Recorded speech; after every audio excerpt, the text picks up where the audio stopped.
วิกฤตการณ์น้ำมันขาดแคล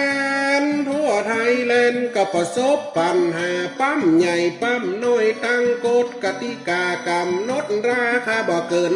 500 บาทปิกอัพรถยนต์ขนส่งตั้งไก่ว่าบ่ไหวก็วุ่นวายก็ขนาดเข้าปั๊มในเขียนป้ายประกาศว่าน้ำมันขาดขออภัย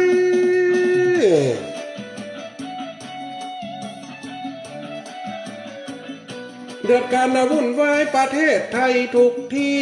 แล้วกรรมนี้จะต้องทำแบบไหน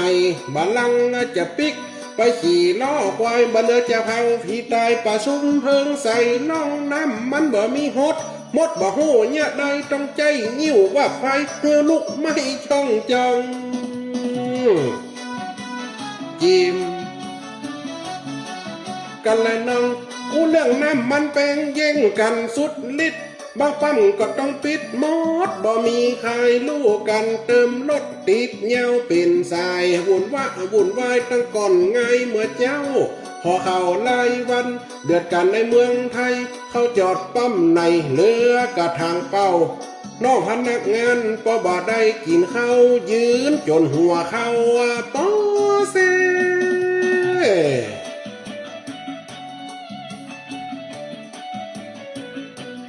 คิดลังเลเอาแกลลอนมาใส่หมายกักตุนไว้ก็ฟิตคาดหันเฮ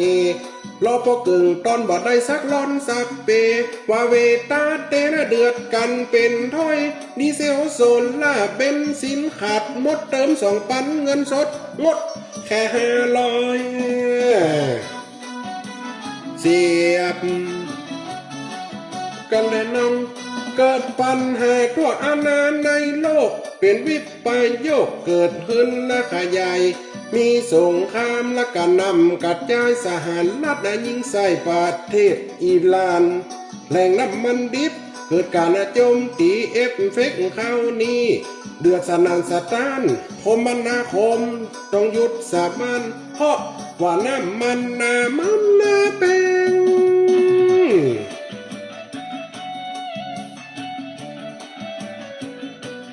ของขึ้นราคาพอค่าขนส่งให้ใจบ่โล่งทั่วหัวลาแหงรถมีปัดเลอน้ำมันก็มาเปงห้องกินข้าวแรงเอารถไปจอดท่ากวนน้ำมันจะมดจะจดฮือเต็มทางแหมน้อยเดินต่างต้องใจรถไฟฟ้าจีอะไรนะ